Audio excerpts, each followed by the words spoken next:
नमस्कार. आजच्या या विश्लेषणात तुमचं खूप खूप स्वागत आहे. आज आपण एका अतिशय रंजक आणि अत्यंत महत्त्वाच्या विषयावर गप्पा मारणार आहोत. तो म्हणजे आपल्या सादरीकरणात किंवा प्रेझेंटेशनमध्ये ग्राफिक घटकांचं व्यवस्थापन कसे करावे. साध्या कंटाळवाण्या स्लाइड्सना एका जबरदस्त आणि प्रभावी दृश्यश्राव्य साधनात कसं बदलायचं याचा एक उत्तम बिल्डर्स ब्लूप्रिंट किंवा आराखडा आपण ITI कोपा प्रॅक्टिकल 25च्या मार्गदर्शक तत्वांच्या आधारे समजून घेणार आहोत. चला तर मग सुरुवात करूया. आजच्या या प्रवासात आपण काय काय पाहणार आहोत ते थोडक्यात सांगतो. आपण ग्राफिक्सच्या महत्त्वापासून सुरुवात करू, त्यानंतर ग्राफिक्स कसे इन्सर्ट करायचे, त्यांचं फॉर्मॅटिंग कसं करायचं, मांडणी आणि गटवारी कशी करायची आणि शेवटी अंतिम सादरीकरण कसं तपासायचं, या सर्व टप्प्यांमधून आपण जाणार आहोत. तर आपला पहिला विभाग आहे ग्राफिक्सचे महत्त्व. खऱ्या अर्थाने हा सादरीकरणाचा आत्माच आहे. थेट तांत्रिक गोष्टींकडे वळण्यापूर्वी या संपूर्ण प्रक्रियेचा एक विहंगम आढावा घेऊया. घटकांना सामावून घेण्यापासून ते त्यांच्या अचूक मांडणीपर्यंतच्या सर्व पायऱ्या या आराखड्यात स्पष्ट केल्या आहेत. काम कसं चालतं हे समजून घेण्यासाठी हा एक उत्तम मार्गदर्शक नकाशाच आहे. आता तुम्ही विचार करत असाल की हे सगळं इतकं महत्त्वाचं काय? बरं, जरा विचार करा. जेव्हा तुमच्या स्लाईडवर फक्त आणि फक्त मजकूर असतो तेव्हा प्रेक्षकांचं लक्ष सहज विचलित होतं, हो ना? त्यांना कंटाळा येतो. ह्या समस्येवरचा सर्वात जालीम उपाय म्हणजे योग्य ठिकाणी वापरलेले ग्राफिक्स. ते फक्त आकर्षकच नसतात, तर माहिती समजायला अतिशय सोपी करतात. आता आपण प्रत्यक्ष कृतीकडे वळूया. आपला दुसरा विभाग आहे ग्राफिक घटक समाविष्ट करणे, म्हणजेच इन्सर्ट करणे. निर्मितीचा हा पहिला टप्पा आहे. आपण पॉवरपॉइंट किंवा लिब्रे ऑफिस इम्प्रेस उघडलं की आपल्याला आपलं व्हिज्युअल मटेरियल गोळा करावं लागतं. इन्सर्ट टॅबमध्ये तुम्हाला खजिनाच मिळतो. उदाहरणे द्यायची करण्यासाठी चित्रे, फ्लोचार्ट बनवण्यासाठी वेगवेगळे आकार किंवा शेप्स आणि व्यावसायिक टच देण्यासाठी आयकॉन्स. या प्रत्येकाचा एक विशिष्ट आणि महत्त्वाचा उद्देश असतो.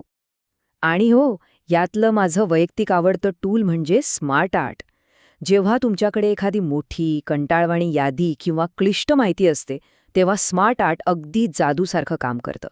एका क्लिकवर ते त्या मजकुराचं एका सुंदर, सुटसुटीत आणि अर्थपूर्ण आकृतीत रूपांतर करतं.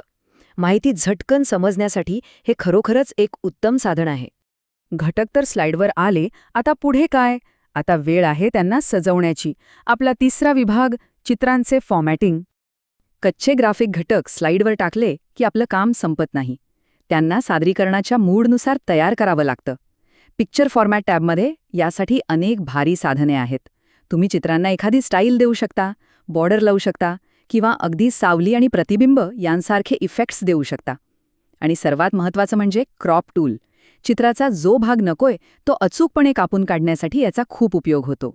पण आपण एवढी मेहनत का घेतोय? कारण एक उत्तम सादरीकरण हे नेहमी लक्ष विचलित करणाऱ्या गोष्टी काढून टाकण्यावर भर देतं.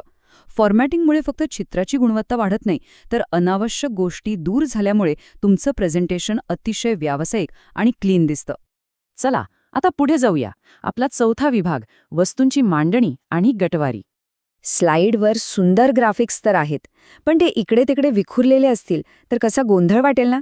त्यांना एका रांगेत आणि योग्य अंतरावर बसवण्यासाठी अलाइन आणि डिस्ट्रीब्यूट हे पर्याय वापरले जातात. हे छोटेसे क्लिक्स एका गोंधळलेल्या स्लाइडला अगदी अचूक, संतुलित आणि डोळ्यांना सुखावणारी रचना देतात. याचबरोबर ग्रुपिंग म्हणजे गट करणे ही आणखी एक वेळ वाचवणारी जादू आहे. विचार करा, स्लाइडवर अनेक छोटे छोटे आकार आहेत आणि तुम्हाला ते सगळे एकत्र हलवायचे आहेत. अशा वेळी त्या सर्वांना सिलेक्ट करून त्यांचा एकच ग्रुप बनवला की ते एका युनिटसारखे हाताळता येतात. तुमचं काम अगदी सोपं होतं. लेअरिंग करताना कधीकधी एक अडचण येते. जेव्हा 2-3 वस्तू एकमेकांवर येतात तेव्हा कोणती गोष्ट वर दिसायला हवी आणि कोणती मागे, इथे पुढे आणणे आणि मागे पाठवणे हे पर्याय कामी येतात. यामुळे सर्वात महत्त्वाची माहिती नेहमी स्लाइडवर सर्वात वर आणि स्पष्ट राहील याची खात्री आपण करू शकतो. आता आपण आलोय आपल्या शेवटच्या आणि अत्यंत महत्त्वाच्या टप्प्यावर, अंतिम सादरीकरण. आपली डिजिटल वास्तू आता तयार आहे, पण प्रत्यक्ष प्रेक्षकांसमोर जाण्यापूर्वी शेवटची टेस्ट बाकी आहे. कीबोर्डवरची F5 की दाबा आणि पूर्ण स्क्रीनवर तुमच्या कामाचा प्रिव्ह्यू पहा. ही एक प्रकारची क्वालिटी चेक आहे.